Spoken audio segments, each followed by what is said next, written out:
Hello,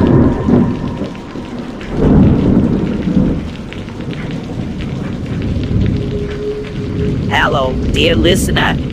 Welcome to my channel, where stories are so scary that only the bravest and most fearless can listen. If you are sure that you are brave enough, subscribe to my channel and I will question your bravery. But before you do, let me warn you, these stories are not for the faint of heart. They are not for people who scare easily. They are for people with ice in their veins and darkness in their hearts. If you are one of those people, then I welcome you. Come closer, listen closely, and prepare yourself for the horror that awaits.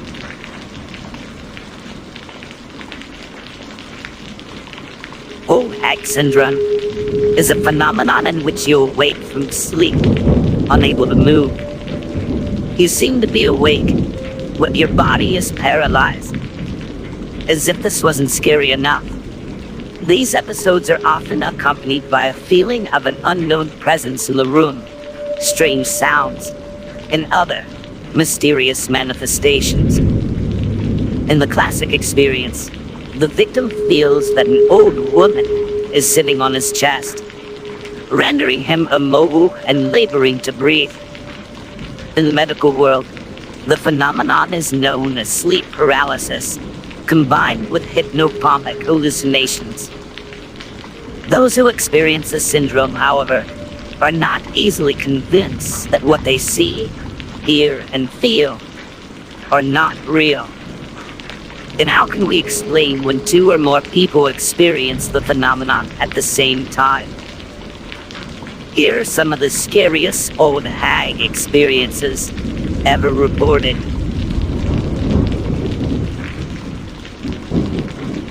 It happened for the first time when I was 14. I couldn't move, didn't understand what it was. My most prominent time having to experience sleep paralysis was last year while laying in bed. I fell asleep pretty quick, but then woken up with the pressure of a hand on my right shoulder. When I could turn around, I saw the old hag. She had long, craggy hair, pale greenish face, long nose, and grievous of all, her eyes were all black. She smiled at me, then took off. That's when I snapped out of the paralysis.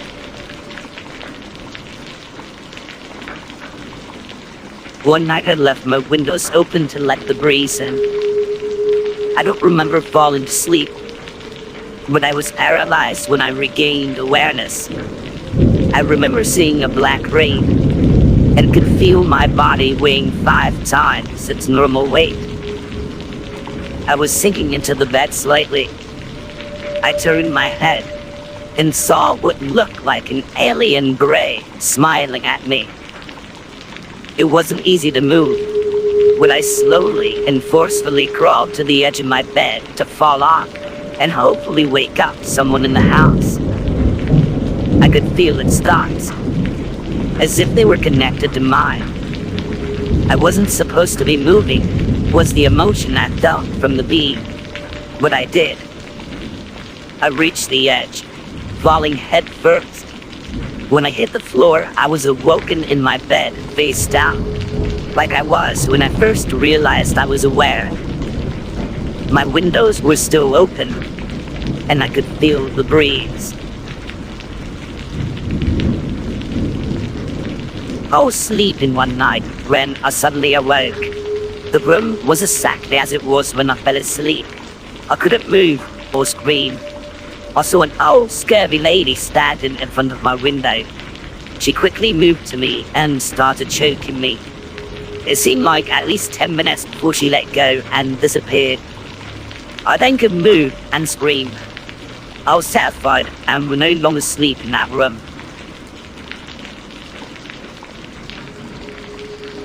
I remember hearing a roaring sound in my ears and seeing a shadowy figure standing in the middle of my room, either saying my name and laughing, or just watching me. It was so real. I refused to sleep as a child, but whenever I told my mom, she didn't take me seriously, until it started chasing me. I could move at first, and I would run around my room, screaming and crying. As I got older, It started to paralyze me, and I couldn't move, apart from my eyes. I switched rooms because I thought it was the room, but it started to happen in that room too. But now it was a wolf-type figure, and it was on my chest. I felt safer sleeping at other people's houses, so I basically lived at my friend's house over that summer, until it started to happen there. Since then, it has happened almost every week for 2 years. I am 42 and first had a nightmare about a terrifying witch at the age of 16. She kneels on my chest and stares into my face, slowly getting nearer and nearer. I am completely terrified. She wears a black coat and hood. Her face is like a witch, and evil generates from her, surrounds me from her. Other times, I could be lying on my stomach, and she'll creep her hand up the back of my head, down my face, and hook her fingers under my teeth and pull my head back. Other times, she'll bite, sit on the bed, knock the door, call my name, and generally scare the crap out of me. How can anyone explain this? I was awakened by a screaming girlfriend. She had her arms up, as if she was pushing on something. Her eyes were open, as if she was awake. I called her name a few times and tried to shake her awake. Then her eyes closed, and she went back to sleep. When I woke her up again, she told me she was fighting an old lady that was trying to strangle her. Last night I was awakened by something. I had no idea what it was, but I had this strong feeling telling me I should turn around and look at my girlfriend. As I turned around, I saw what looked like an old person's face moving away from me. At that exact moment, my girlfriend let out a small scream and went back to sleep. So did I. This morning when we woke up, the first thing my girlfriend told me was, I had a dream about that old lady again last night. What are the odds that both of us would see the same person or spirit?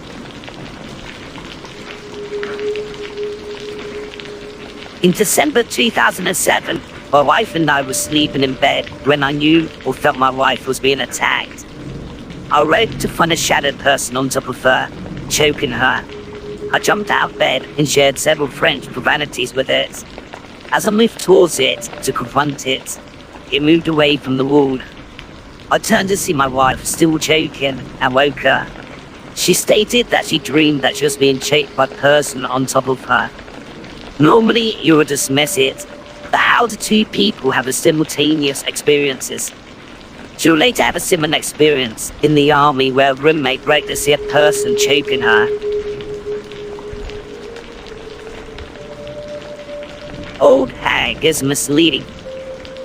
To me, she appears as a beautiful woman in long, flowing white gown and veil. At times, the Grim Reaper accompanies her. It happens when I am on my back, just before falling asleep. Since the first occurrence, I've always felt that if she ever gets under the bed, I'll be gone for good. She hovers across the room and slowly comes closer. The Reaper, in the black hooded cloak, stands at the foot or side of my bed. I cannot move or speak, but can hear everything. The fear level is intense and stays with me past dawn. I have had various experiences with sleep paralysis.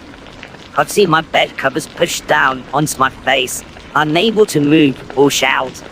A female voice has hissed in my ear, bringing feelings of terror. Once, I saw the old woman looking at me through my bed covers. She was grey and had a menacing grin. I started hitting the covers where this misty grey face was staring from. My wife woke up at this point and screamed, saying she saw the woman's face too. I think there's more to it than just a scientific explanation. I think it's part physical and part supernatural.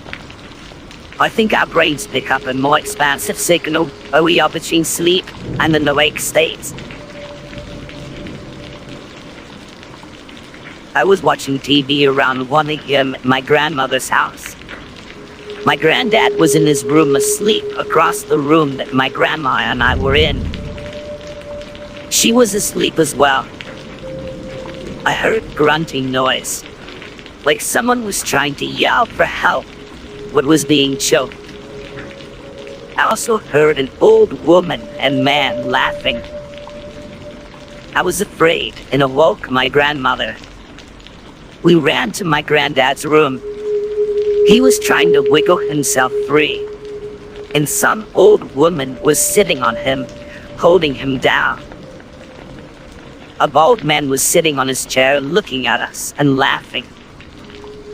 We could slightly see through both of them, and we knew they weren't human, but evil spirits.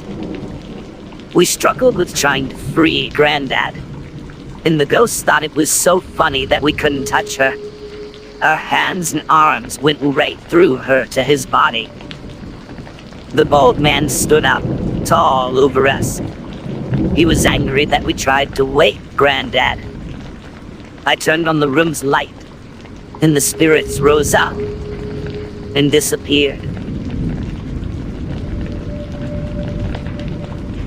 I have been trying for about a year to induce sleep paralysis as a gateway to lucid dreaming. I heard about this phenomenon, but never experienced it. Tonight was the first occurrence. I did, as I always do, lie still on my back, staring at the ceiling, waiting for numbness to begin. It doesn't. Instead, all the noise outside my window stops, as though someone muted the road outside. I blink, and it's there on my ceiling. It's just kind of floated downwards, dragging its fingers down the wall as it did. The sound was sickening. It stopped when there was nose to nose with me. Put his other hands on my chest and just stayed there staring at me. Its eyes glowed, cycling from a fluorescent purple to almost an artificial red. Then someone in the room next to me dropped something, and it just levitated upwards to the ceiling. Its face was the last to melt away. A week ago, I was awakened in the middle of the night by the sound of, I thought, my husband's voice saying, "She has my hand." He sometimes mumbles in his sleep, but it's never coherent and hasn't happened in a long time. I was lying with my head resting on his forearm, so I immediately opened my eyes and saw his hand wasn't moving or anything. Suddenly, at the same time, an enormous pressure covered my face to the point I couldn't breathe or open my mouth. As this happened, I had the feeling of a hand pressing down on the top of my head and pulling my hair so hard I felt physical pain. I began to scream, but couldn't open my mouth for several seconds. Finally, the pressure stopped, and it was over. I want to brush this off as a nightmare, but I can't figure out why I felt pain when I was definitely conscious afterwards, and my eyes were open the entire time. When I looked at my husband, he was in a deep sleep.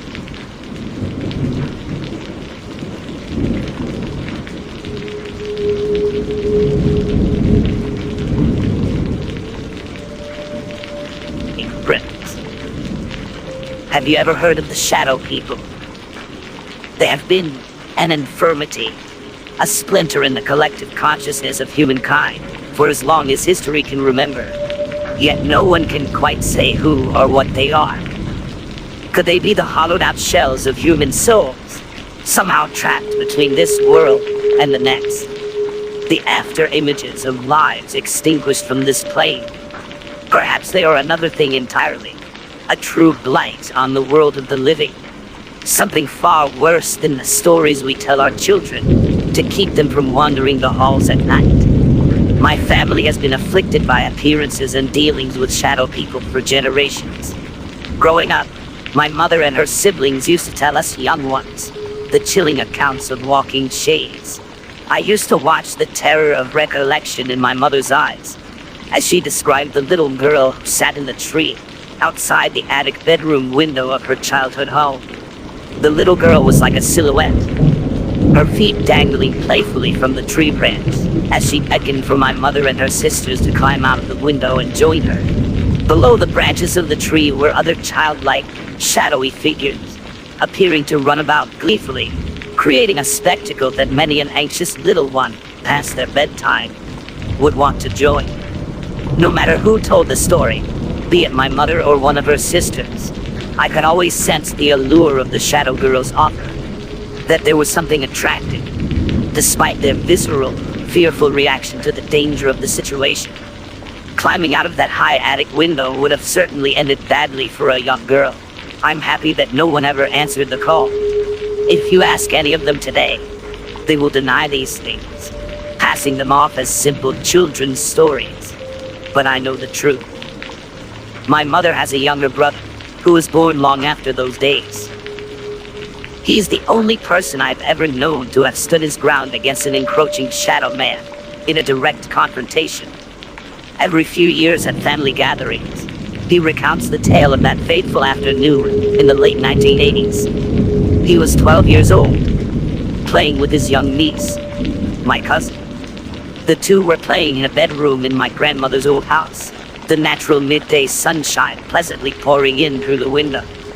My uncle was surprised to feel a sudden, crippling fatigue. An air of heaviness loomed over him as he struggled to maintain wakefulness. For the briefest instant, his vision faded out. He was immediately awoken by the screams of his niece, piercing through the muffled hum of his distorted perception. The room had gone nearly pitch black. All he could see was my cousin frantically pointing to the bed. He shifted his gaze to an impossible sight. An entity so dark that it somehow stood in stark contrast with the black of the room, creating a clear outline of a menacing shadow man. The man's proportions were imposing, being over 7 feet tall and 4 feet wide at the shoulders. He seemed to sink into the bed, emerging just above where his knees would be. The apparition, the very essence of darkness, coalesced into physical form, began to float toward the two children. My uncle raised his hands and shifted his feet into a fighting stance, crying and shaking his head as the entity grew closer, the little girl cowering at his side in utter shock. The shadow man advanced without words or gestures when suddenly, a light flickered on in the hallway outside. Just like that, it was gone and the light once again flowed into the room as if nothing had happened. I've always admired my uncle for standing up to a threat like that, especially at such a young age. Unfortunately, that was only the beginning for him. The following years brought many more encounters, but that is a story for another day.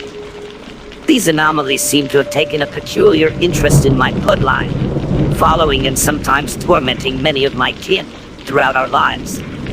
I too have witnessed their hulking forms on occasion. I once watched as one stared at me from down the street of my home, tilting its head with curiosity.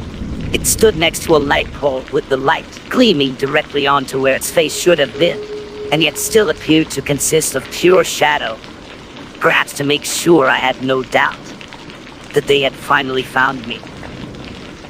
Sometimes I wonder if these entities only come to those who are expecting them. What do they want? Will they ever leave us alone? Will they someday come for my own children as well? Demon, my grandma's terrace. It all happened about a month ago in a small village in Turkey. I'm a 15-year-old boy, and I was on vacation in Turkey to meet my grandparents. I was sitting on the terrace at our house with my uncle. It was about midnight. We were just sitting there and talking. Then he went in to eat. I was just sitting there and was texting with my friends on my phone. Suddenly, I felt uncomfortable.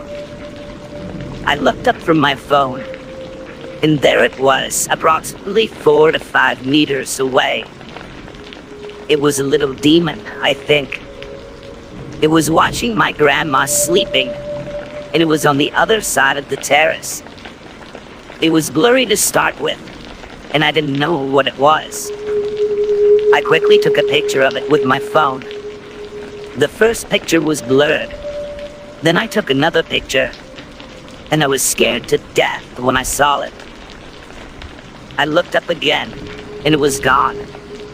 I still have the picture on my phone. It was about half a meter tall, had white fur all over the body, and a tail that looked reptilian without the fur. They had long pointed fingers, a brown head, and instead of feet, it had hooves, and its back legs were like the back legs of a goat. I still have nightmares about it. In goes Demon. I have an alarming and unusual story. I've always been sensitive to energies and spirits, but I have never experienced anything like what I experienced for the past year and a half. When it started, I thought it was a ghost in my old apartment. Things would happen at night while I was sleeping. Things I could not explain. I would feel extremely hot along my entire back, as if I had my back against a fireplace. So hot the feeling would wake me up. I felt static along my arms. The little hairs in my arms would just stand up. I would sometimes wake up to having my feet hanging off the edge of the foot of my bed, as if something had pulled me. I also felt a presence always standing over me on my side of the bed. I say my side because my boyfriend has always slept on the left and me on the right. Then, we moved into another apartment, and for the first few months, everything was normal. I was convinced that the unexplainable things which had happened to me at night were from a ghost who seemed to have stayed at the old apartment. To my surprise, things began to happen again. The same things and more. This ghost had followed me and was getting comfortable. Now I was having nightmares. I was scared to fall asleep due to the unknown. Actually, this ghost was making itself known. It wanted me to know it was there by bumping the bed, waking me up from my sleep, and crawling on the bed. Some of these events happened while in a state of being half asleep and half awake, sometimes fully awake. I constantly felt this thing watching me, and I was afraid. My boyfriend never noticed any of these happenings until the other night I woke him up after this thing bumped the bed. He awoke to console me as usual. I then got out of bed to use the restroom. While I was gone, this thing bumped the bed again, and my boyfriend thought it was me, and when he looked around, there was no one there. This was the only instance in which he had actually witnessed what I had been experiencing. I shared my story to a demonologist, who explained that it was not a ghost. This was an incubus or succubus, and it was preparing itself for a sexual attack on me. He gave me some advice: to visit a priest, confessing and bringing home some holy water to sprinkle on my bed. I did it as he advised, and for a few days I slept well, rosary in hand. Although I continued to feel its presence in my apartment, and I would still see the shadow, only it kept its distance from me. After speaking with the priest and this demonologist, it became apparent to me that this demon was also attacking my boyfriend while sleeping. I was more and more convinced that this incubus or succubus was with him, and now bothering me, so therefore somewhat jealous of me. When I distanced myself from my boyfriend, it left me alone. Then last night, It came to me and seduced me in my sleep. I feel guilty because in my dream I remembered knowing what this was, and then giving in to its touch. Could this be the same demon wanting us both? Or is it now two different demons? And another thing had me stumped, is that the whole time I had my rosary in hand, and this demon did not care.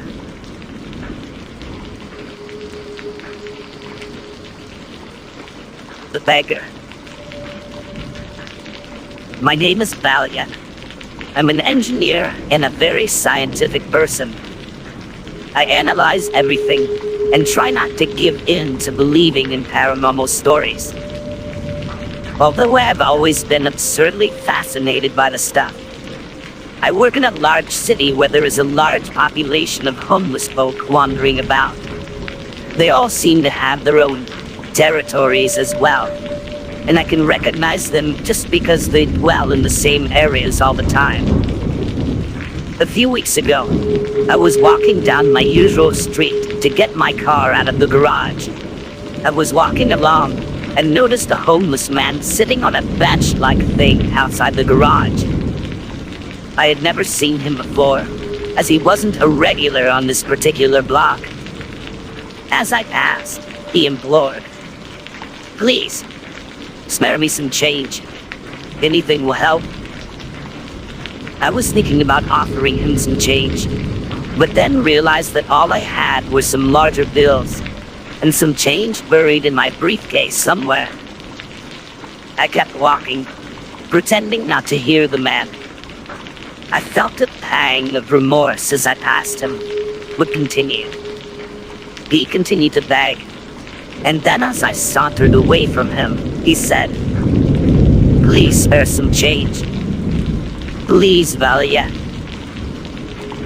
I immediately turned around, as most people naturally would upon hearing their name, and was met with this homeless man's strange, penetrating stare. I was in utter disbelief that the man knew my name, being that I was not wearing my name tag and had never met him before. There was no logical explanation for it. When I looked back at him, his eyes were black, bottomless, and almost hypnotic. The stare was truly unearthly and vexing. It wasn't evil, but it was powerful, and I had chills running up and down my spine. I truly felt that I knew this person, or creature, or that he or it knew me very well. He continued to stare at me, and he actually stopped begging as other people passed by, which was unusual, as I kept walking, looking at him out of the corner of my eye. I was so unbelievably frightened and speechless. I have no idea what it was or who it was, and why I called my name and no one else's. I've never seen that man again on the street.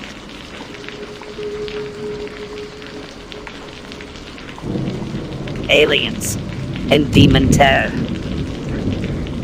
I'm a 32-year-old active-duty U.S. Army soldier. These events all started when I was about 13 years old, till present day. I've been living in Shreveport, Louisiana, with my mom, dad, and 3 older brothers at the time. Growing up, we didn't have much money, and our house was a small 3-bedroom, one in which I shared with my older brother, 1-bathroom home. All my life, I felt as if I was an outcast, or somehow different. I hardly fit in with crowds, and didn't have many friends. My oldest brother and I shared a bunk bed, and I slept on the bottom bunk. On one school night, early morning, our room was dark with only the light from our bathroom illuminating from the cracked door. Around 3:30 a.m., I woke up, having a strange feeling overcome my body. The feeling as if somebody was staring at me. I felt completely paralyzed and could not budge or make a sound. Seconds went by, and I managed to turn my head to the left, just enough to get a glimpse at something I will never forget. There, right in front of my bed, stood 5 beings, motionless. 4 of these creatures resembled the usual alien greys of some sort. They were grayish, with large heads, about 4 feet tall, with long, slender bodies and hands. But the 5th creature was the one that stood out the most. He stood about 8 feet tall. His eyes were oval-shaped, and even though it was dark in our room, I could still see his eyes pulsating red. It seemed like it was staring right through me. For some reason, I felt as if though he was evil and also their leader. His flesh was also not like the others. It was a brownish color, and his face looked like a hooded skeleton. I don't remember them moving at all, just staring at me and preventing me from moving. They never made a sound. Then all of a sudden, I managed to shout to my mom for help. They quickly disappeared. I looked up to see my brother, still sound asleep, then ran to my mom's room to tell her. And as I predicted, she didn't believe me. My next experience is what made me a true believer in the paranormal. My episodes continued on and off throughout my teenage years, no matter where we moved. It was now 1994, and I was around 17 years old. At this stage in my life, it got to the point where I knew my sleep paralysis would happen before it actually occurred, given certain signs. Either I'd feel a vibrating sensation in my chest area, or upon waking up, I wouldn't be able to open my eyes. We had now moved out of that house and into a fairly larger one. All of my brothers had moved out or married, living on their own, except for me. One night around 11 p.m., I was beginning to feel that so familiar feeling again. But this time it would be far worse than I had ever experienced. The hour was around 11 p.m. My father and I were home. My mom had left for work earlier that evening. I was to be at work at 12 a.m. and had just finished ironing my work uniform. Feeling kind of tired, I decided to take a quick nap. And keep in mind that my bathroom was right outside my bedroom door. As soon as I closed my eyes, I felt those feelings run through my chest and overcome my body. Not yet asleep, I quickly tried to open my eyes and spring back up, but it was too late. I'd been paralyzed and could not move or talk. I did my usual routine, trying to fight it off by chanting the Lord's name, but this time it had no effect. I felt helpless. All of a sudden, I started to hear a sound like somebody was talking in some unknown language. I couldn't make out what it was trying to say, but for some strange reason, it reminded me of one of those old Space Invader video games by Atari. To make matters worse, it seemed to hate the fact that I chanted the Lord's name. I started to hear a loud, buzzing sound, and all of a sudden, I felt the most horrific pain I have ever felt in my life. It was like somebody had plunged an electric voltage regulator of some sort directly into my brain.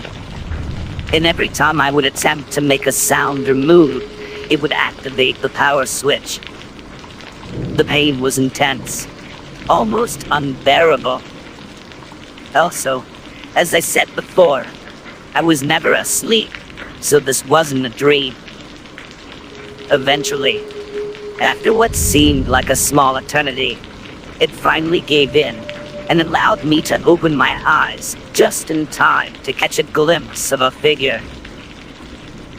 It looked to me like a wrinkly old troll. It was dressed in all black, with long, stringy black hair and huge, red, glowing eyes. I got a strong feeling that it was a female. I watched the shadowy figure hover over my bed for a few seconds, and then vanish without a trace. A minute or two passed, and I started to regain my composure. It was hard to believe that only 10 minutes had passed throughout the entire session. Still shaking, I decided to get dressed for work and get the heck out of that house. As I walked out of the house, I passed my dad watching TV and told him what happened. I always felt that he was the one that always believed me. He asked me if I was okay, and I said, yeah, I guess so. Then I headed off to work. Now here's the part that terrifies me when I think about it. The next morning I arrived home around 4:30 a.m. To my surprise, my dad was wide awake, sitting on the couch with the TV on. I asked him why he was up so early, staring at the wall. He said, after you left for work, what time did your friend leave? I was speechless for a minute. Then I asked him, what friend are you talking about? I haven't had any company in 2 weeks. He said, well, that's odd, because about 2 minutes after you left, an older woman with black hair came dashing out of your room into the bathroom and slammed the door. Then he said he had been up all night. Having a clear view of the bathroom from the living room, he said she never did come back out.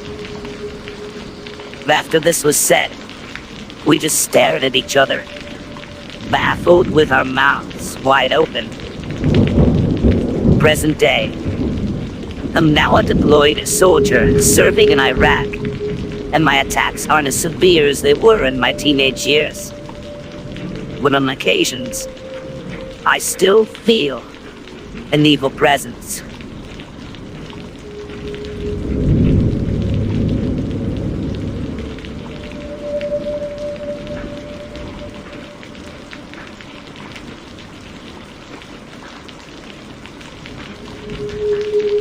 I was about 11 or 12 at the time, and was staying up late on a Saturday night watching a scary movie. I was super jumpy and hungry, not to mention I was alone with my baby brother. So I decided to pause the movie and make some popcorn. When the popcorn began popping, and the rain was still going on, I was damn surprised to hear a knock on my door. Being the worrywart I was, I decided to check the window, which was right next to the door. However, I only did that because I thought it could have been thunder, or perhaps my mom. Then I felt the empty dread fall on me. I couldn't move, though I painfully wanted to. This was the first time feeling this, so it struck me for the longest time. The silhouette of a small girl was facing the window. I had no idea how she knew I was there, but she did. The first thing I immediately realized was her dark, black eyes. They had no white on them, and they were just black. The porch light was illuminating her blonde, highlighted hair, and maybe her dress. I couldn't point out what she was wearing. I wanted to run though, but something forced me mentally to ask what she wanted. Why? Why the hell didn't I just jet for my room then? I don't know. But when I did open the door just a crack, her soft, dead voice immediately asked, "May I please come in? I'm soaking wet." I right then came to my senses, because she didn't have a single drop of water on her, and slammed the door, locking it. I shut off every light and hid until my mom came home. Since this day, my mom still thinks it was a dream. I know it wasn't, because I still have the terrifying image in my head. My brother doesn't remember a thing, and he didn't wake up once. I think this may have been an encounter. However, I actually am a bit scared to admit it was. This was fairly recent, and the encounter I had reminded me of the Black-Eyed Kids and this subreddit that I explored a few years ago when I'd first read about this phenomenon. So right now, I'm on spring break, meaning I went to my dad's for the week and have almost nothing to do. So late at night, I like to troll the town, walking alone, even if that does seem a bit dangerous. But I only have one friend here. Anyway, Sunday night, I was out on the town alone, and leaving a little pub I had found on Main Street that sold the apple ale I liked. It was about 1 in the morning. So yeah, I was a little buzzed, about 2 glasses, and I wore a large black sweatshirt with dark jeans to fend off creepers. Them works. But I was walking back home in the dark, with my phone out as a flashlight on my street. There are limited lights on this street. It's a relatively safe neighborhood though, and it's strictly middle class, so I figured no one else would be out. I was walking about 3 houses away from mine, when I looked over and saw 2 figures on the porch, talking to a man who was shaking his head and refusing to open the screen door. I stopped cautiously at the end of the driveway, holding my phone out, ready to either help or call 911. Something, because I had no idea what was happening. I could only think that maybe these 2 people were harassing this man, who looked startled and pretty angry. Now, I by no means would have been able to help. I'm 5'6" and roughly 130 pounds, and have no fighting skills. But I felt maybe the way I was dressed might make me look bigger and rougher. So I stood there, watching with caution. Then I heard the voices. 2 kids it sounded like, and I stepped forward again.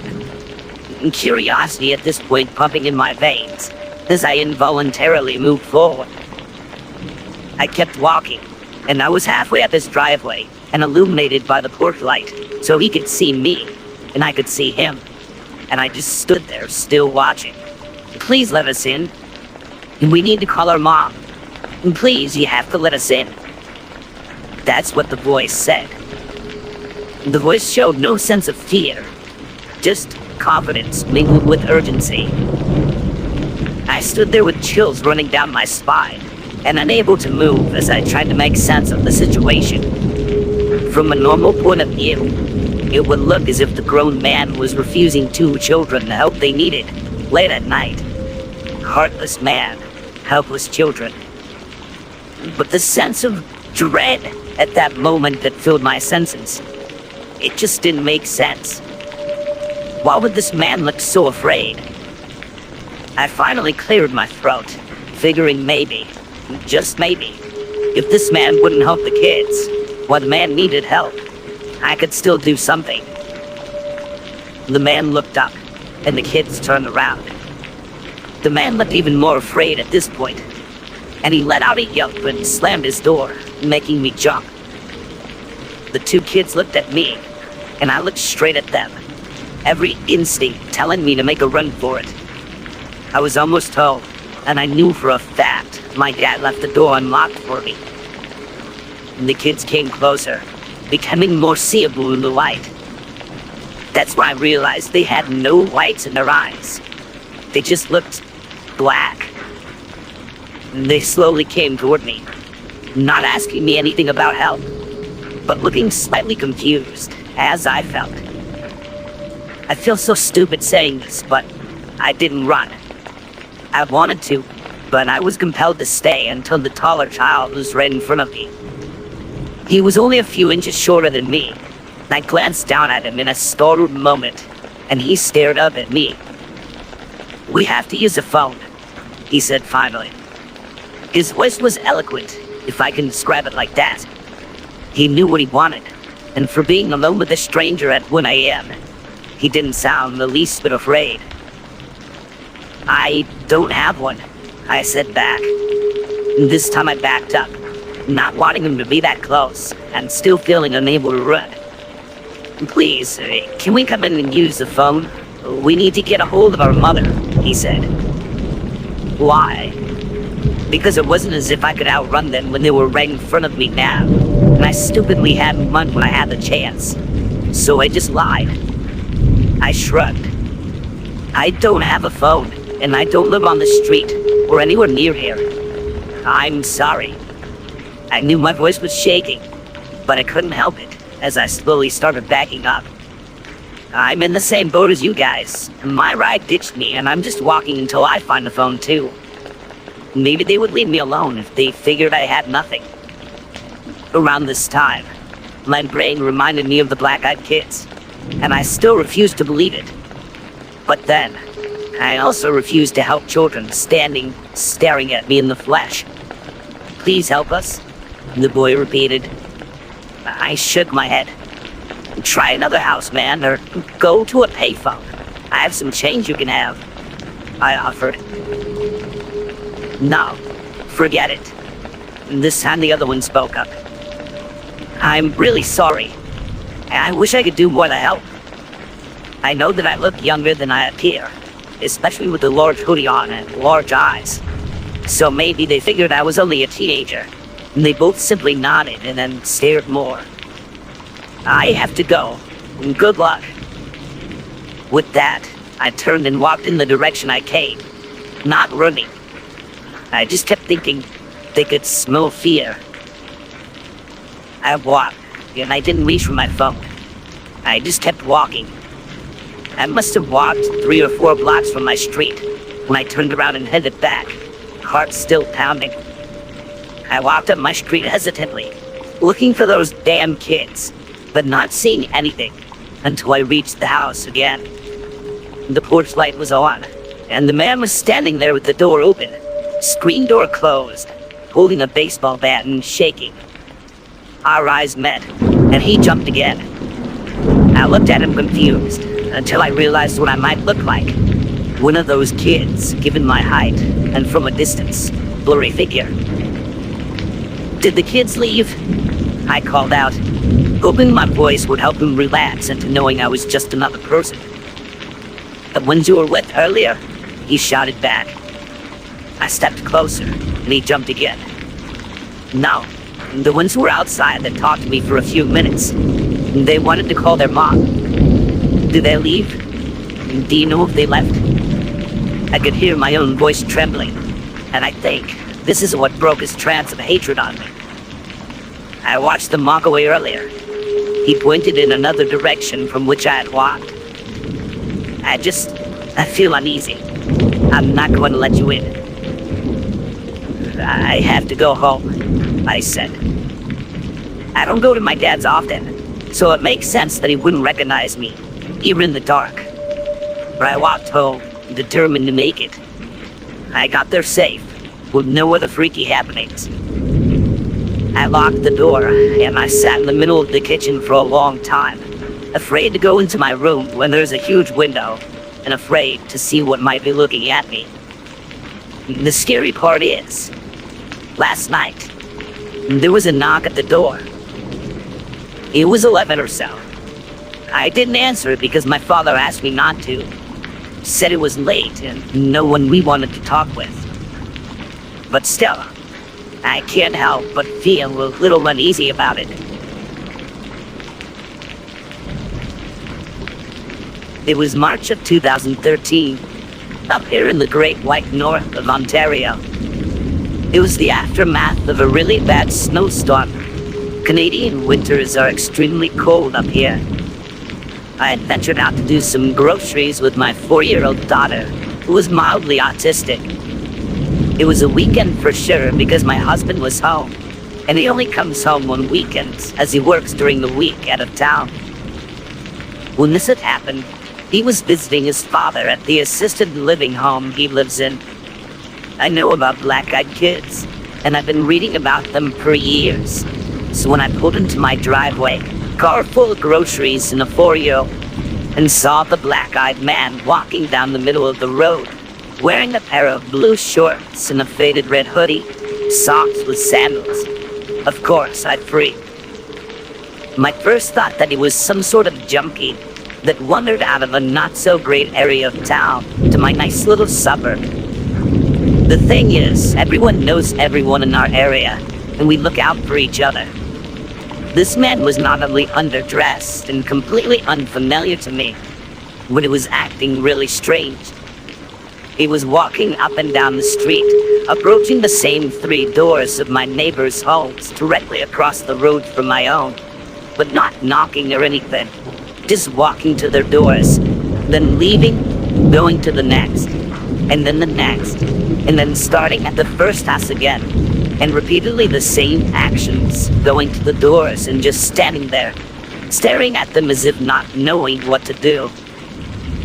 Finally, after watching him for about 5 minutes, I got out of my car, leaving my door open, and said, "Excuse me, what are you doing?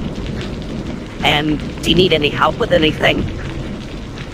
When he heard me, he just stopped dead in his tracks and turned around and stared at me as if he just realized there was another side to the road. At this point, my daughter began crying and shouting, "Mommy, in car! Mommy, hurry, in car!" At the same time, she began crying for me to get back in the car. I looked this man directly in the eyes, and they were cold black, and his face was emotionless. I was filled with a terror so profound that I can't even think of a word to describe exactly how I felt. I couldn't break eye contact with him, and the only thing that stopped me from approaching him was my daughter screaming bloody murder in my car, which snapped me right back to reality. I turned and climbed into my car, locked the doors, leaned over and released my daughter from her car seat, and helped her climb up front with me to have her close to me. The man just stood there, staring at us. It was the worst feeling in the world, having him look at us.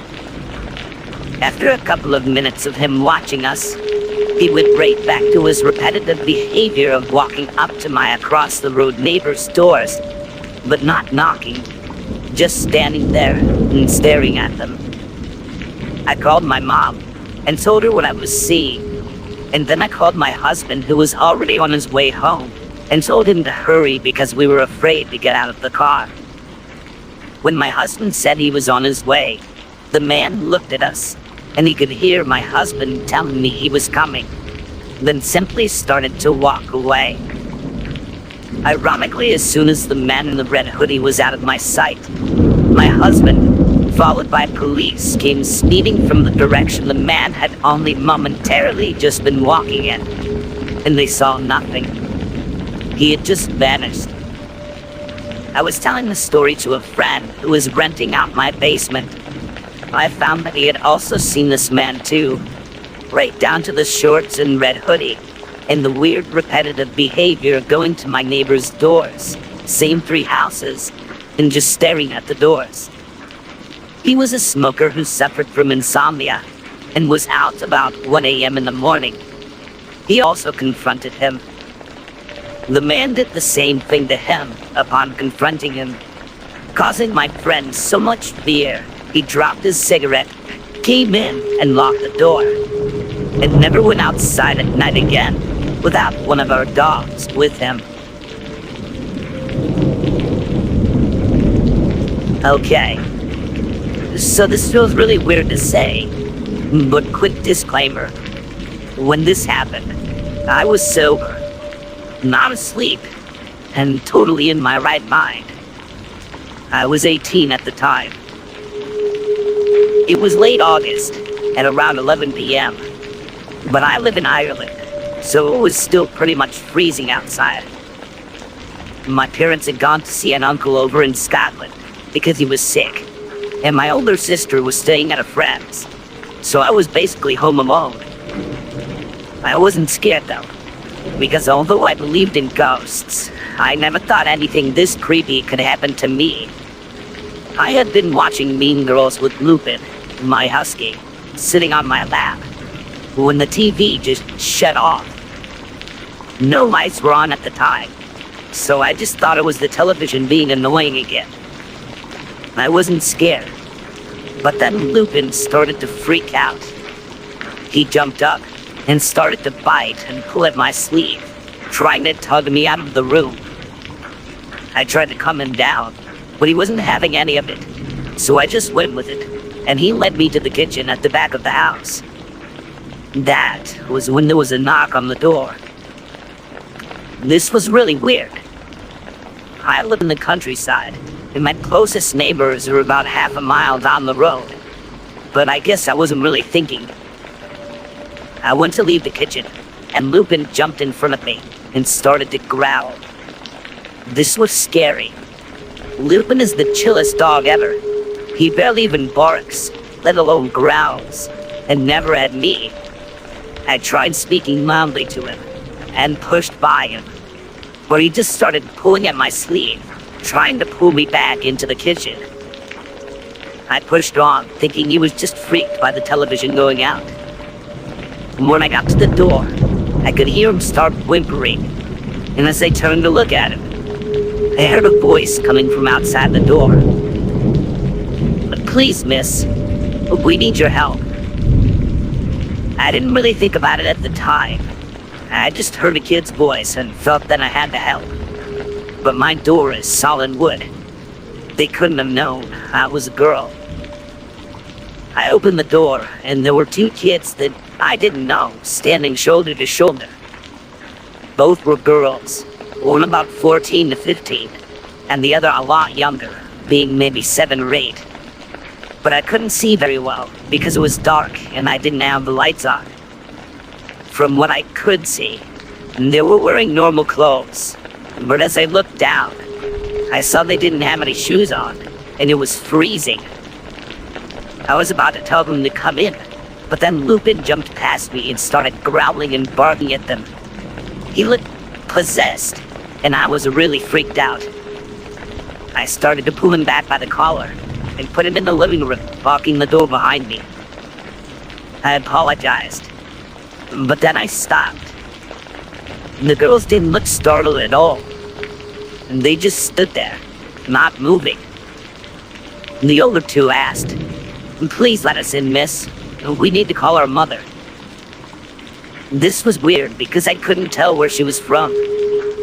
She didn't have my accent, but it was kind of neutral.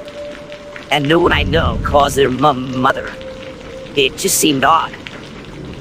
I asked her why they didn't have shoes on, and they both just looked at each other before repeating the question.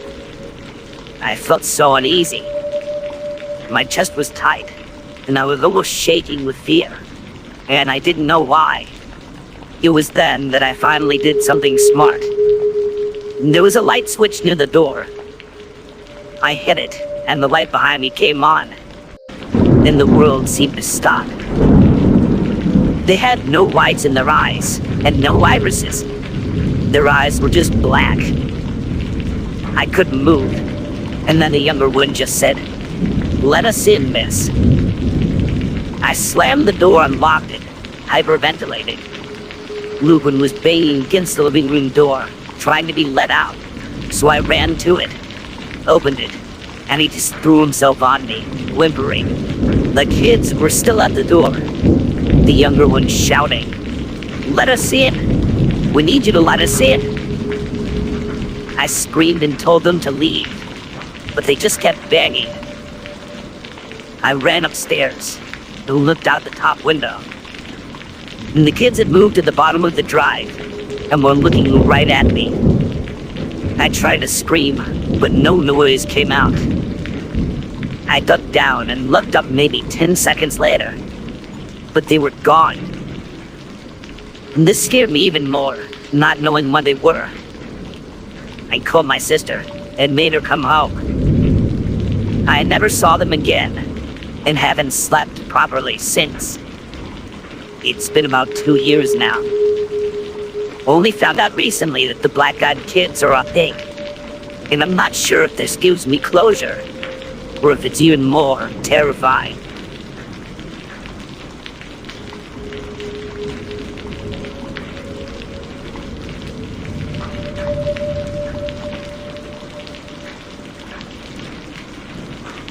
Is the Ouija board a harmless toy? Or is it an instrument that connects users to a darker dimension? Or perhaps, does it tap into the unconscious, where our own fears and powers of suggestion create sometimes frightening experiences? Listen to these tales of the Ouija and decide for yourself. Number 1. I am in my late 30s and now living in Massachusetts, where I grew up. I was a middle child of 5 in a very close family. When we were really young, my 2 younger sisters and I were always fascinated with the unknown. We would look in the obituaries in the newspaper to see who had recently passed away, and we would have seances in our garage with some other local neighborhood kids. Usually nothing would happen, but a couple of times, some weird things happened that we just could not explain. When my sisters and I were in high school, we learned about Ouija boards. We bought one and began to play with it. 2 of us would get on it, and the other would write everything down. At first, it was fun. We talked to several different spirits that told us where they were from and about their families. This went on for weeks. Then, gradually, things started getting a little scary. Eventually, every time we got on the board, the same spirit would come on, who was not very nice. He told us he was the devil, and he was going to get us somehow. He called himself Zozo. When a friend of ours confronted our priest about this name, he got very angry and told us we should not be playing with Ouija boards. They were not toys, and we could get into trouble. He gave his Sunday sermon on the subject. Needless to say, we stopped playing with it. While still in high school, one of my sister's best friends lost her sister in a van accident. She and her sister were very close. She knew of our adventures with our Ouija board and begged my sister to let her come over and use it to talk to her deceased sister. Hesitantly, my sister sat down with her and contacted her sister with the board. Her friend bawled and told her sister how much she loved her and missed her. She didn't want to live anymore without her and wished she could be with her. About 2 weeks later, my sister's friend died in a van accident, exactly the way that her sister had died. My sister took the Ouija board and put it out with the trash, and none of us has touched one since.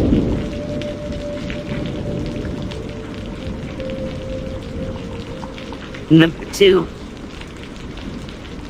The first time I ever saw a Ouija board being used, I was the only male in the room. I wasn't using it. I was standing there, watching. I didn't see anything to indicate that the little plastic thing with the window in it was moving on its own. I would have sworn that my girlfriend and her friend were moving the thing. We were in my girlfriend's house. They wanted to talk to the person who lived in the house when it was first built. They got an answer. J. McGillicuddy. I thought they were full of it, making it up as they went along. But then again, there's no way that they could have both come up with the same fictitious name. And I know they didn't plan it ahead of time, because up until an hour prior, they didn't even know the board was in the house. I found it up in the attic when I was weather sealing a drafty window. They got a second answer. The house was actually built at another location in 1913, then moved to its current location. I had noticed on the outside of the house that there were these big round things still attached to the house that looked like big round chain links. Those were to strap the house down when it was moved. I checked out some of the information at the county courthouse, looking at archives of census figures, etc. Indeed, there was a J. McGillicuddy who lived there and operated a saloon that had long since burned down. He died at the age of 33, stabbed to death when he tried to intervene in an altercation between two of his patrons. To this day, I don't know if the girls were making it up. If so, it was quite a hoax. And they're both better tricksters than I ever gave them credit for being.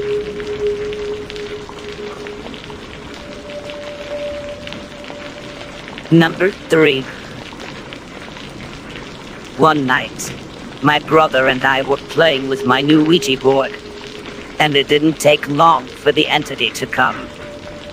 As soon as it was there, I felt this strange feeling come over me. It felt as if something was inside of me.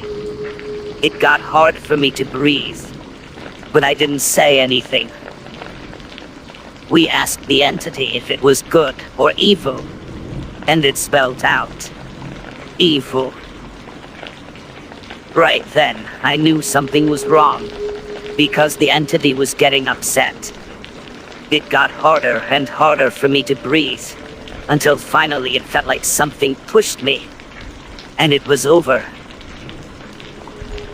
Ever since that night, strange things have been happening in my home.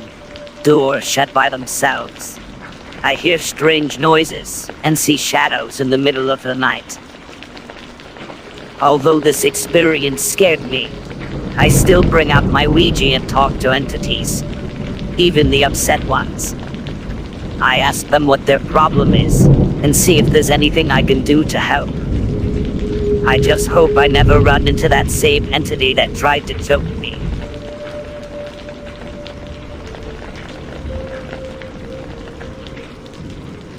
Number 4.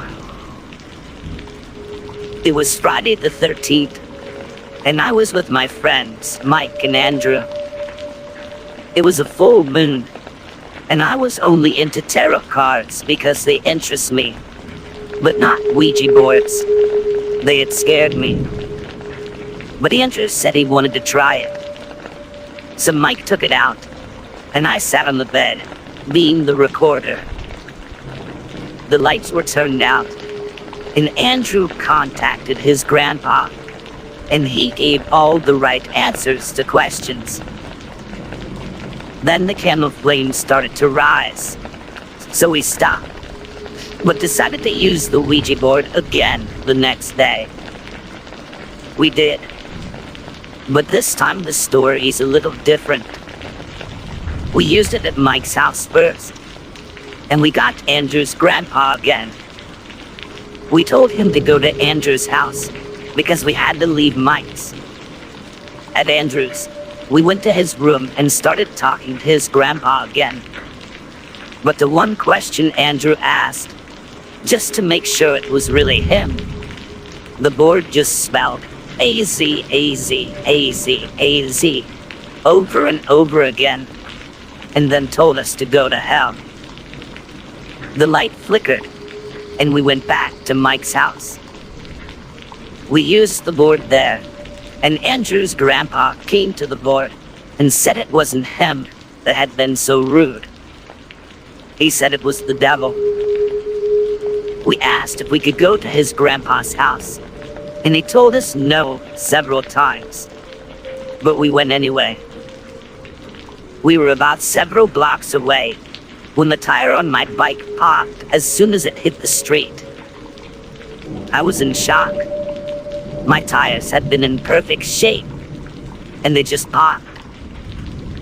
I told Mike and Andrew that I didn't want to use the Ouija anymore, and they said, let's ask them one more question.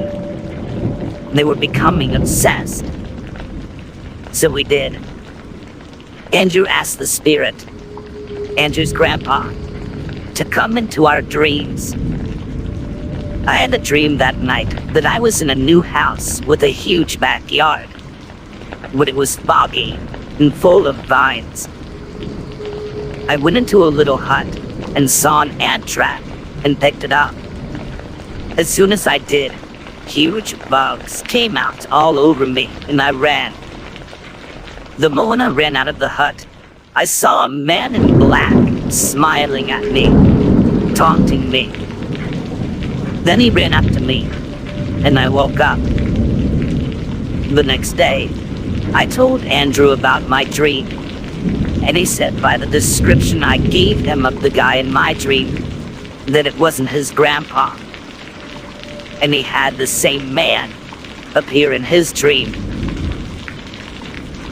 I must mention that I had candy on me that day, Sour Patch Kids. And every color I picked out was yellow. 80% of the candy in the bag was yellow.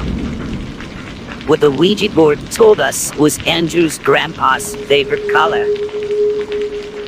I ran home and wrote on a piece of paper, purple, the color of the candle we used the first night. Yellow, his favorite color. And Thomas, his name. I spelled out those 3 words, and through numerology, it came out to 666. Whatever we were contacting was not Andrew's grandpa. I put on my rollerblades, grabbed the paper, and was about to go to Mike's house when my friend Fran appeared at my door. I told her what had happened, and the paper blew out of my hand. Out of nowhere, a breeze had come. I skidded over to the paper when I heard Fran scream my name. I turned around, and I fell on my face with the paper in front of me. About 8 months later, I wasn't hanging around Mike and Andrew like I used to. Over the summer, I had become closer with new friends, mostly girls, but especially with a girl named Christina, who was very superstitious. She said that she met a girl named Laura, who was raped and had died. Christina wanted to talk to her again tonight, through the Ouija board. I hesitantly said okay. When we used the board, we contacted an old woman named Harriet Finger, who died and who used to own Christina's house. We left the room because we wanted something to eat, but the candle was lit. We went back into the room with our friends Jackie and Sarah, and the candle was out. But there was a huge black spot on her wall from the smoke. Christina started to clean it, but the black stuff wouldn't come off. Jackie told Christina to step back. When she did, tears filled her eyes. The black spot had turned into the faces of 2 women. One looking out the window, and one looking very mean down at us. That night, Christina's friend Laura came into my dream. I saw what she looked like and how she died. She said that an evil man named Howard stalked us on the Ouija board and threatened to hurt us, and that he had been the one to write out A-Z, E-Z, E-Z.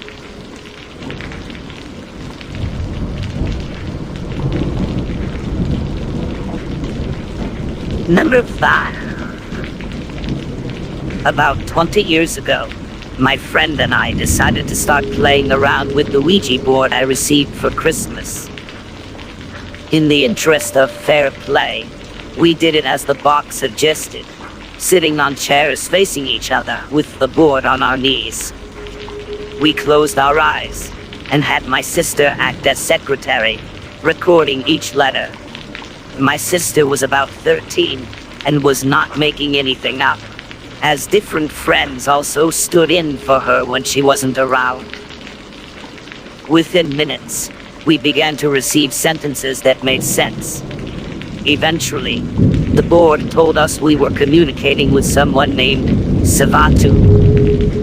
He said he was an Incan warrior and that he wanted to talk to us. My friend and I became addicted to this game, and for weeks we would sit in my room, light incense, smoke cigarettes, and have sessions. Savatu would tell us jokes and ask us questions. After a few weeks, the nature of the messages changed. They became somewhat intimate, menacing, and rude. One night, Savatu told us he wanted us to come away with him. During that same session, the pointer flew out of our hands and hit the wall. At that point, we got freaked out and decided to put the Ouija away for a while. I began having nightmares, and so did my friend. I took to sleeping with a crucifix on and a Bible in bed with me. I began to fear the Ouija board, and my friend said she would take it to her boyfriend's house because he wanted to mess around with it. She was driving up to his house with the board on the seat beside her, and her car began to smoke and stalled on a dirt road. She got out of the car and threw the Ouija board into a cornfield, then got back in the car. It started, and she drove safely to his house. I was very fearful for about a year or so afterward that I was being haunted, but eventually the fear went away. I have never again touched a Ouija, and do not intend to. For more bone-chilling narratives that will keep you at the edge of your seat, subscribe to my channel. By doing so, you'll gain access to a growing collection of real-life horror stories that will both captivate and energize your senses. Join the community of fellow enthusiasts, and together, let's explore the eerie unknown. Subscribe now, and prepare for more terror-themed true tales that will leave you craving more.